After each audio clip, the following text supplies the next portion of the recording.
Ahoy, my friends, Ryder here, and welcome back to another Final Fantasy VII Ever Crisis video. Today, I am pleased to be showing you guys a guide for the new EX2 Ifrit and Bahamut fight. This fight definitely did not take me as long or as many tries to beat as the EX2 Bahamut fight.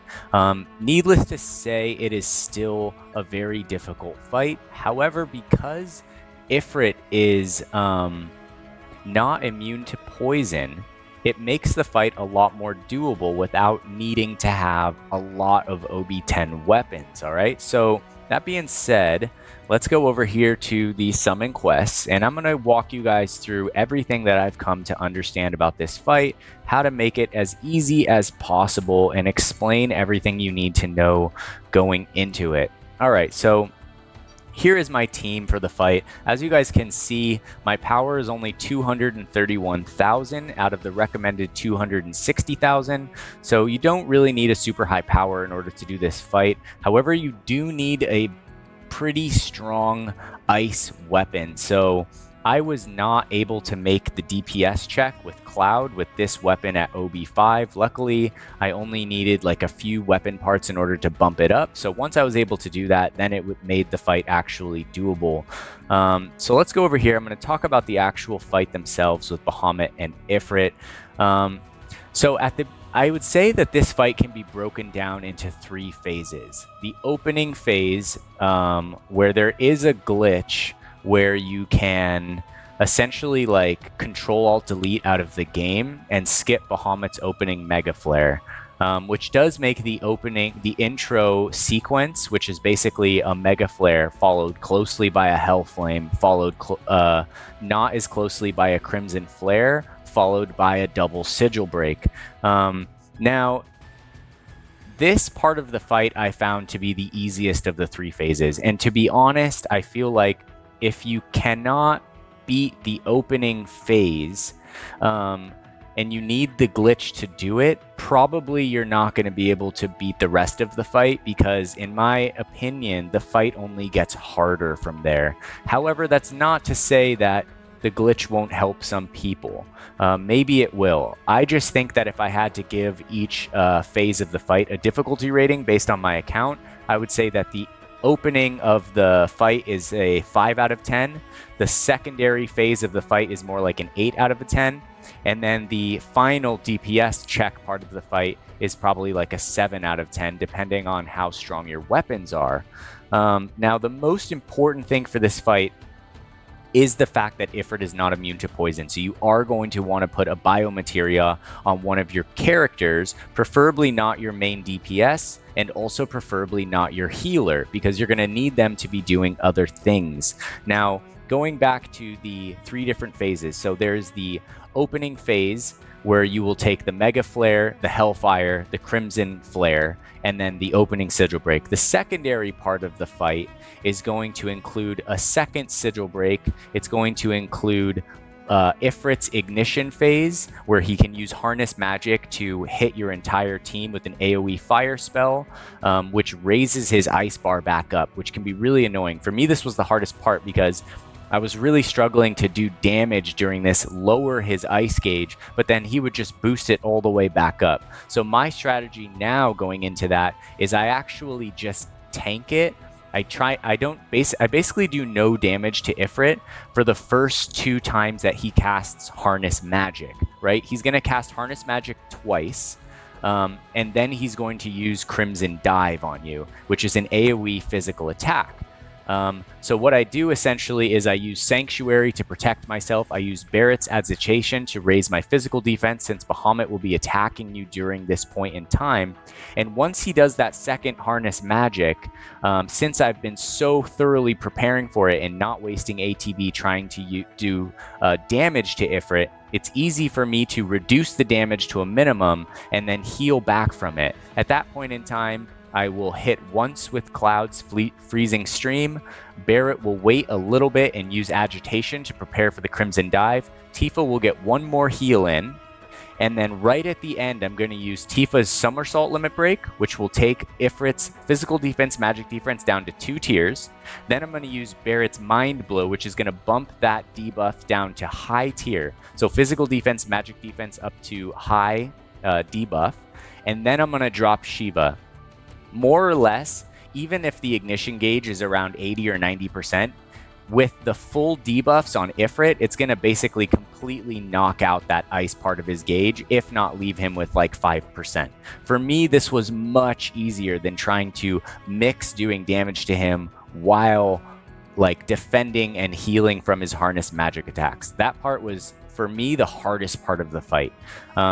He will go into an ignition phase later on in the fight, but before he even gets off the first harness magic, we are going to kill him and then initiate the final part of the fight, which is a DPS check against Bahamut. Because the moment one of them dies, which is almost always going to be Ifrit first, the other beast is going to immediately go into their ultimate, and no matter what you do, it will kill you. So essentially, by the time Ifrit dies, Bahamut has to be more or less around 15% HP, and then you're going to have the time to kill him. So the DPS check did take me a little bit in order to figure out, but essentially, when you're going into this fight, guys, the first thing you want to do is build a more defensive team. You want to learn and master the opening phase so that you can get through the Mega Flare, Hellfire, Crimson Flare, and the Sigil Break every single time, right? Once you get through that, you want to be able to get through Ifrit's ignition phase every single time. Don't worry about the damage. So build your team around sub-weapons that enhance your defenses. Once you can make it through the first 2 phases and you fully understand that part of the fight, you can do it every single time like clockwork. Then when the DPS check starts to be the reason why you're losing, then you can go back into your sub-weapons, make little changes for added DPS, and you learn throughout that process when you can actually take the time to put in an extra freezing stream here or there, or an aerial frostblade, or whichever your main damage command ability is, right? Which is more or less the bread and butter of this fight. Learning how to survive while at the same time squeezing out the most damage that you can out of the summons that you're fighting. All right, so that being said, let's get into the actual team build itself, all right? That's the mechanics of the fight.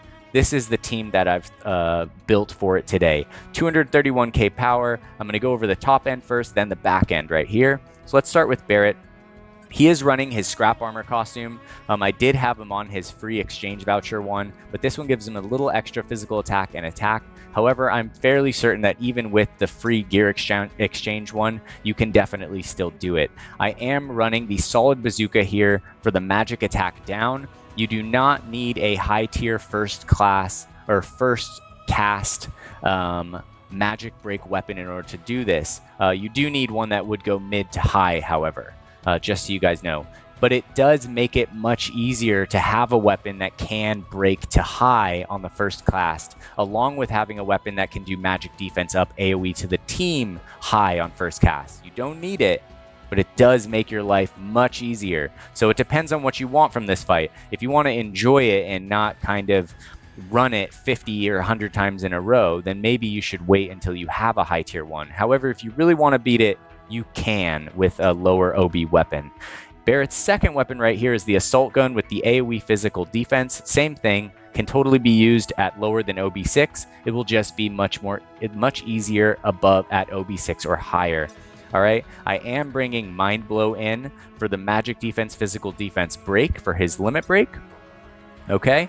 For Tifa, I am running her as my main healer, so I have the lifeguard costume. Aerith definitely works. Matt definitely works. You just have to mix and match things here and there, depending on who you bring into the team. And this was the team that I found to work for me. Somersault is absolutely clutch in this fight because of its very low charge speed cast time, and the fact that this buff stacks with Bahamut's Mind Blow, or Barret's Mind Blow. This one only goes to mid, right, on the cast. But if you cast Barret's Mind Blow behind it, it will take it to high, all right, which is really important for breaking Ifrit's ignition phase later when I drop Shiva on top of the already both limit breaks going down, all right? So I do have the lifeguard wraps at OB10. And then I'm also bringing the Bahamut Knuckles for the Diamond Sigil Break here, which is super helpful. You do not need a Diamond Sigil Break weapon in order to clear the Sigil Breaks. However, it does make it much easier, meaning that I can drop a heal before going into the second Sigil Break and still break it in time. If you do not bring a Diamond Sigil Breaking weapon, you will have to remember exactly when these Sigil Breaks are and save your ATB, because it's always going to be right on the line for you breaking them or not. All right, last but not least, we have Cloud running the new Saber style costume. I do have Shiva Diamond Dust level 5. We have the OB6 Stream Saber at level 120 and the OB7 Bandage Sword, since Cloud is our primary magic defense up buffer for the team. In terms of materia, I am running a Cura on Barret right here. I have a Defaith on Tifa, which she'll only use once in the whole fight. And then another Cura on Cloud right here, focused on physical attack. For Barret, I do have a Blizzara Blow right here with the HP spec. Tifa has a Blizzara Blow, although she won't really use it in the fight. Cloud has a Ruinra Blow here just for the magic defense up, as you guys can see. You're going to want to mix and match, but you kind of want above 125 magic defense at a minimum for your characters. And I'll show you guys my stats here in a second. Last but not least, I have the bio on Barret. The bio is not on Tifa. She is our main healer. The bio is not on Cloud. He is our main DPS. Barret is just doing magic attack breaks, and his focus in the fight is keeping Ifrit poisoned the entire time. Tifa has a fire blow here just for the stats, and Cloud has an ice breach just in case if you have enough time to get it off before you drop the double summit or the double limit break and the Shiva against Ifrit to break his ignition phase. All right, so going into the characters themselves, here is Barret. All right, so his stats are 67k power, 10.3k HP, 2.8k physical attack, 171 physical defense, 143 magic defense. Super important here to spec defensively. His abilities are down here as shown, and right here, if you guys wanted to take the time to pause and check them out, there's a lot of them here, as you guys can see. His sub-equipments are the Amaranth's Claws at OB9. Essentially, this is just for the HP. The boost physical ability potency helps, but if you don't have it, just choose something that has a very high HP stat or a defensive stat. All right, in the other two slots, we have two free event weapons. This one gives physical defense, magic defense to Barret, along with this one as well, which is why his stats are so high over here at 171, 143. Now going over to Tifa, she is sitting at 74k power, 9.6k HP, 2.3k physical attack. She's got 123 physical defense and 160 magic defense. Her healing is at 2,350. In the back end, she's got physical defense 2, magic defense 4, boost healing 8. You want to get your main healer's heal stat as high as possible, the heal R ability. Okay, now if we go to the sub weapons, this weapon is amazing. Even though I never use this weapon actually on Aerith, it was worth it to take it to 120 because the heal and the R ability is so good. Plus the limit break potency is super good as well. As you can see, it's 54 right here, and it's only OB6. All right, other than that, we have the Chocobo Staff for the healing and the magic defense. It's a free event weapon. And then also the Hell House Collar for HP and physical defense, which is also a free event weapon.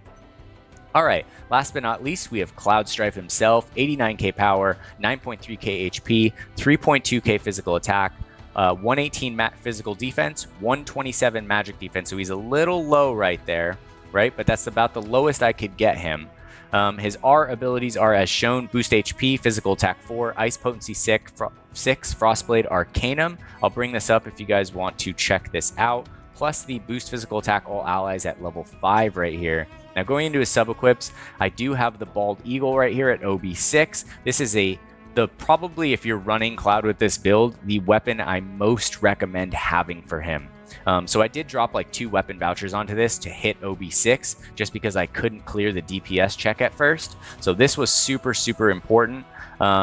Also, Shiva's Blade, amazing for this fight. It boosts HP and fire resistance, which is why Cloud can have lower magic defense because he has this major fire resistance stat right here, which is perfect. So you can farm this for free from the Shiva fight. And last but not least, I did have a defensive weapon here, but like I said, you spec defensively, you learn the fight, and then you slowly make changes to make your characters do more damage. So I did have a defensive sub-weapon here. I ended up changing it right before I beat it to Pinwheel, which is OB2 level 100. It gives HP and ice potency, so it does help him defensively a little bit while also increasing his ice damage. And that is going to more or less conclude the team for the fight. I will be voice-overing the fight with Ifrit and Bahamut. I hope I thoroughly explained it. If you guys have any questions regarding this fight, feel free to ask me in the comments below. You know, I'm happy to help you guys clear it. Sometimes it's a lot easier for me to help you when I can see screenshots of your teams, etc. I've already helped dozens and dozens and dozens of people in my Discord. So if that's something you're looking for, you know, hands-on personal help clearing these fights, come join the Curseborn Discord. There is a link in the description of all my videos. I'm happy to help you guys do that. That being said, let's get into the fight. Let's clear EX2 Ifrit and Bahamut. Alright guys, here we are going into the EX2 Ifrit and Bahamut fight. I'm going to be voice-overing the entire thing and walking you through exactly how I got the clear. So at the beginning here with Tifa, we are going to wait until Bahamut enacts his buffs and debuffs right here. The moment he does that, I am going to use Ruin Resurge and then 1D Faith. The goal here with Tifa is to use 7 ATB, because by the end of this formation, if I don't use those 7 ATB, she will auto-cast an ability, leaving her with less than full ATB by the time the first Mega Flare goes off. In the meantime, Cloud and Barret are going to cast both their Magic Attack Down and Magic Defense Up buffs 3 times in a row before this point. Alright, so here comes the first Mega Flare. As you can see, we do have the triple Magic Defense Up, the triple Magic Attack Down. I'm going to double heal with Tifa right here, and then switch to Cloud, Sanctuary one more time for the Hellfire, and then go back to Tifa and prepare for the Hellfire right here. Alright, so here's going to come the Hellfire. After this, we're going to have a tiny little window before they start doing the next one. At this point, I'm going to switch over to Cloud, and we're going to try and do as much DPS as we can. With Barret, I'm going to start bioing Ifrit, but I'm only ever going to target Ifrit, then immediately back to Bahamut. Tifa is going to be just using healing waves whenever she has ATB. Cloud can get off 2 attacks, whereas Barret should only try bio 2 times before he switches back to the Magic Attack Down debuff on Bahamut. Alright, once Cloud gets off those 2 attacks, wait to cast Sanctuary towards the end, get off 1 more heal with Tifa, and we will now tank the Crimson Flare. Alright, after this, it's going to go straight into the first Sigil Break. It is an AoE Sigil Break, 5 for each of Bahamut and Ifrit. Alright, so we're going to take that Crimson Flare. Do not heal at this point in time. Switch to attack stance, wait for his arms to go up, then Somersault. We're going to get a little extra time here by doing this with Tifa, and Tifa is very clutch in this fight because of that. Now I'm going to switch to Cloud because I don't want him breaking sigils with anything other than his best damaging attack. Alright, so I'll switch to Cloud, then go back to Tifa, then back to Cloud again to use Freezing Stream, once on Bahamut, once on Ifrit. It's really important in this fight to learn when to get the most damage out of the opportunities that you have. Alright, after you get through this, I'm going to attack Ifrit long enough to land a bio on him.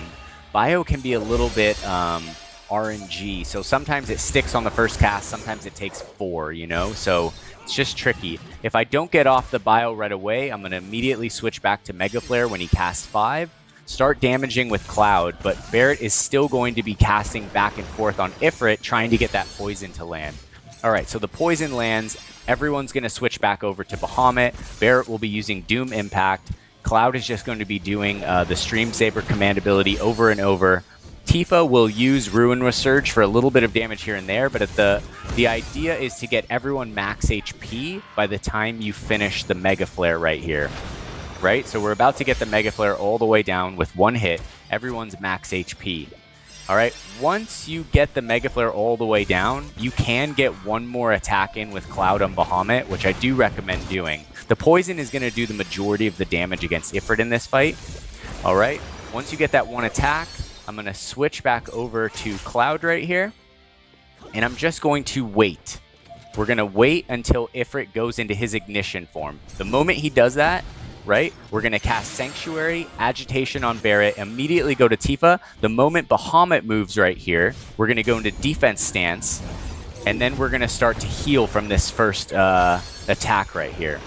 Ifrit will recover his gauge when he attacks you with that.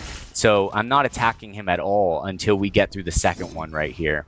All right, so I'm just going to pause really quick just to show you guys something.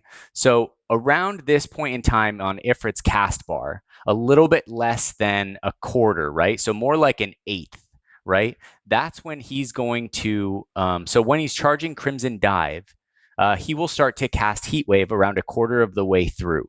So Cloud, you're going to want to move over to Cloud before he does that and cast Sanctuary again about halfway through where it's been right now on the charge stance right here. So up here, right here, right about here where this horn is, that's when you want to cast the second Sanctuary or your magic defense buff, whatever it is. Okay. The moment I cast that, I'm going to go over to Barret. We're going to cast his AoE physical defense up, and then we're going to switch back over to Tifa. We're going to heal it, and then we're going to go into a damage cycle where we basically use Shiva mixed with Somersault and Mind Blow to get a full magic defense, physical defense down to a high tier on Ifrit and basically break the entire ignition gauge in one go. All right, so let's see it.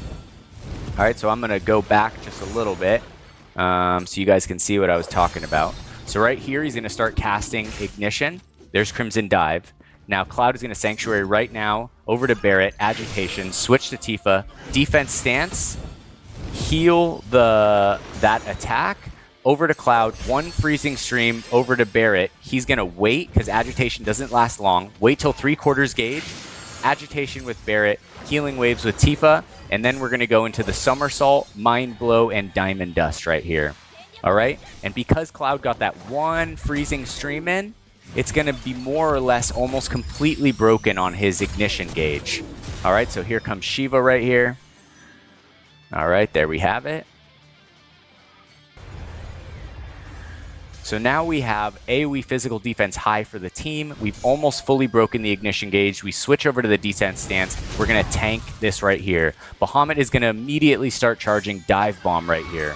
Cloud should only be DPSing at this point. All right, Tifa is going to be healing everyone to full. Barret, we have to be careful with his ATB because we definitely need to wait to use Agitation at the end. He is the physical defense buffer.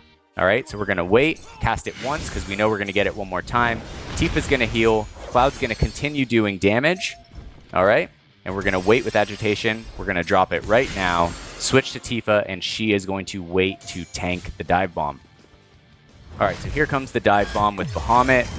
All right, because we have the high physical defense buff, we are going to survive it. Now they're going to go into their second Sigil Break, right? If you have the Diamond Sigil Break weapon, it's super chill. You can even drop a heal right before it. If you don't, you have to be aware of this coming after the Dive Bomb.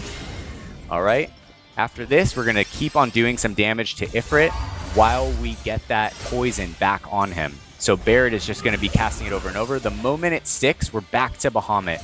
The trick with this fight is to let the poison do 80 or 90% of the damage to Ifrit and use all that other time to damage Bahamut in the meantime. All right, so now Bahamut is going to start casting Mega Flare. All right. And we're just going to be healing up intermittently here while doing as much damage as we can. All right, we're going to have Tifa, I think, use Somersault here in a second to buy us extra time. All right. So right here, right when his arms go up, that's when you can interrupt him. Boom, we're going to cast Somersault. That's going to give us a bunch of extra time to restore our ATB and prepare for what we need to do in order to break Bahamut's magic attack and raise our own party's magical defense. All right, so Cloud's going to get one more attack in. Tifa is going to heal. Okay, now at this point, Barret is going to start lowering the magic attack. It's going to take 2 casts from Barret and 2 casts from Cloud. Now, we are going to go into the limits right here. You want to get your summons off at this point before Mega Flare because Mega Flare will charge the summon or limit break bar. All right, so you don't want to wait to do it after. Okay, here we're going to get a Ruiner Surge. We are going to get the magic attack down to max. Cloud is going to wait until around 3/4 on the charge gauge to hit Sanctuary, just so it doesn't fall off.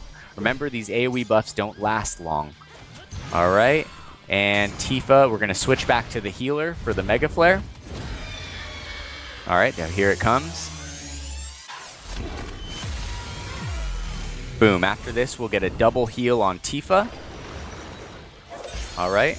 Then immediately back to damage as much as we can. So at this point, Ifrit and Bahamut are both around the T in their names. Okay, so that's a good point to be shooting for by now. All right, so here we go. Now we're going to get off bio on Ifrit again. You definitely want to make sure whoever you have that has the bio materia is getting it off intermittently while you're still damaging Bahamut. When they go into Crimson Flare, you only need one.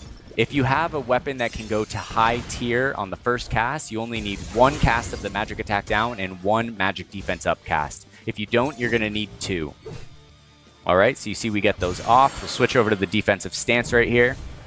Okay, here comes the Crimson Flare. This was such a fun fight, guys. I really enjoyed it a lot. All right, so after this, we're going to go into a... I thought we were going to heal. Oh, Tifa's going to interrupt their next... she's going to somersault in order to give us extra time right here. All right, so the moment you see the 5 after that Crimson Flare, you're just going to start going straight back into damage against Bahamut. You can see that Ifrit has less than 1% of his HP left due to the poison. And this whole time Bahamut is charging Mega Flare, we are just trying to get him as low as absolutely possible. Because the next time Ifrit goes into his ignition phase, we are not going to tank it. We're going to wait till he starts casting Harness Magic, and then we're going to drop the Shiva Summon, completely destroy Ifrit, do a chunk of damage to Bahamut, and then we're in the final race right there. We're in the last DPS check to the end. All right, so there goes the Mega Flare. All right, we're going to have a little bit of time right here to do some extra damage to Bahamut. I used a Ruiner Blow on Cloud to make sure that we got the Shiva up. There's Harness Magic. The moment that comes, I'm going to do one heal, but before he casts the attack, we're going to hit Mind Blow. Make sure you have Bahamut targeted for the physical defense, magic defense break. We're not even targeting Ifrit. He will be killed by the Shiva AoE. All right, everything is focused on Bahamut now. Ifrit is just kind of in the background. He's going to die along the way. All right, that's going to protect you from getting hit by Ifrit's big attack right there. At this point, Bahamut is going to start charging his final Mega Flare that will kill your entire team no matter what you do. So he has to be low to dying or close to dying. So as you guys can see here, he's not even going to really, he's just about to start charging it. I'm going to interrupt his charge with Somersault, which is going to buy us even more time. But as you guys can see here, we did have even a good amount of time at the end right here, right? So now he's going to start charging Mega Flare, but before he even got the charge bar up, we were able to take it down. So yeah, this fight, I think, was definitely pretty difficult. I don't think it was quite as hard as the EX2 Bahamut fight. Luckily, Poison really makes this fight a lot more easier. Because if we didn't have the Poison, it would really be requiring some very powerful weapons in order to do that. So yeah, I am going to head back over and show you guys my team one last time. All right, so that being said, let's head back. All right, guys, here we are after watching the voiceover of the Ifrit and Bahamut fight. Like I said earlier, if you guys have any questions regarding anything about the fight, please let me know in the comments below. This is the team I used. However, there's a bunch of different variations of teams that can work. I tried running Matt. I tried running Red 13. I tried running Zack. I didn't see a single other video where people were using Barret. I found Barret to be very helpful in this fight. He has the magic attack down and the physical defense up, which really can make the fight a lot easier during Ifrit's ignition phase. That being said, if you guys enjoyed this video today, if it's helping you clear the EX2 Ifrit and Bahamut fight, Please don't forget to drop a like on the video, and if you're keen on future content, sub to the channel. I'm happy to have you. And if you want to join a great Ever Crisis community, come check out the Curseborn Discord. There's a link in the description of all my videos. That being said, I wish you guys the best of luck out there. Go out, fight your hearts out. You guys can do it. Don't be afraid to fail. Just keep on learning the fight, making tweaks here and there, and you will eventually succeed. All right, guys, take care. Hope you all have a wonderful day, and peace.